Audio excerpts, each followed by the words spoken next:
Je n'arrive pas à comprendre ce que les natifs anglophones me disent et je ne sais pas pourquoi. Bonjour, je suis Florence Aïvigan, votre coach d'anglais. Aujourd'hui, c'est la grande question.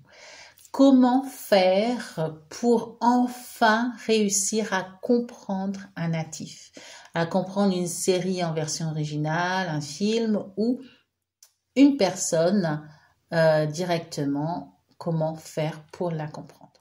On va vous dire effectivement, et c'est vrai bien sûr, il faut s'entraîner, écouter la BBC ou autre, des podcasts, la radio, la télé, écouter le plus possible, certes. Mais je sais aussi que le cerveau humain, sinon francophone, a ce besoin de tout comprendre dans ce qu'il entend. Et en fait, ce dont je me suis aperçue, c'est que la plupart des personnes qui ont du mal à comprendre les VO ou les natifs, c'est parce qu'ils ne pensent pas aux liaisons. Et les liaisons, c'est comme en français en fait. Si en français on n'est pas en train de parler en hachurant tout. On va tout lier. On fait des liaisons avec la dernière consonne en général du mot et la première lettre, la première voyelle du mot suivant. On va faire une liaison. Et en anglais, c'est pareil.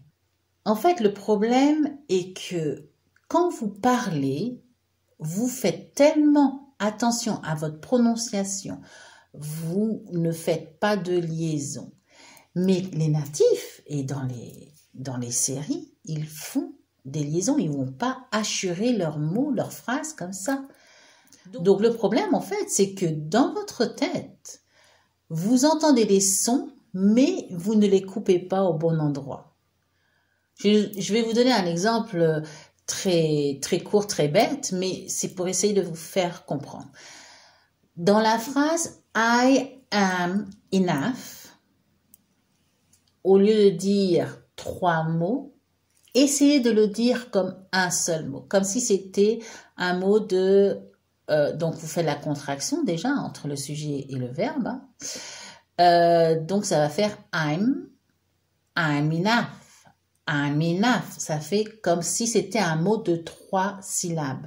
I'm enough. Entre le M de la contraction du am et le E de enough, qui veut dire je suis, ce que je suis suffit en fait. Il n'y a pas de... la phrase en français, ce serait je suis suffisant ou suffisante ou ce que je suis suffit. Le E de enough est accroché au M de am, ce qui va faire I'm enough. I'm enough. Et ça va pas être I'm enough. Parce que en plus, et ça je le répète très souvent, petit clin d'œil à qui sera, si vous vous arrêtez, si vous dites I'm et vous faites une pause ou vous faites pas la liaison quoi avec enough, vous aurez tendance à mettre un H à enough. Et là, les H en français ne s'entendent pas, mais en anglais, quand il y en a un, il faut le faire, il s'entend, et quand il n'y en a pas, faut pas en rajouter un parce que sinon ça fait un son différent. Donc voilà, ça c'est mon conseil. Essayez, regardez sur YouTube ou à la télé des petits extraits de dialogue ou de news, enfin ce que vous voulez, mais en VO, que ce soit anglais, british ou américain, hein, peu importe, tout le monde fait des liaisons, hein. Même si l'accent est différent, ça n'a rien à voir. Donc, essayez de vous concentrer, peut-être en fait la première écoute. Essayez de répéter ce que vous entendez sans vraiment faire l'effort de comprendre pour voir si votre oreille entend bien toutes les syllabes. À la limite, comptez les syllabes que vous entendez et reproduisez les sons que vous entendez. Quand vous allez reproduire les sons et je dis bien à voix haute, vous allez vous entendre et là, il est fort possible que vous compreniez ce que en fait ça voulait dire. Parce que vous ferez effectivement une distinction des mots, des différents mots de la phrase.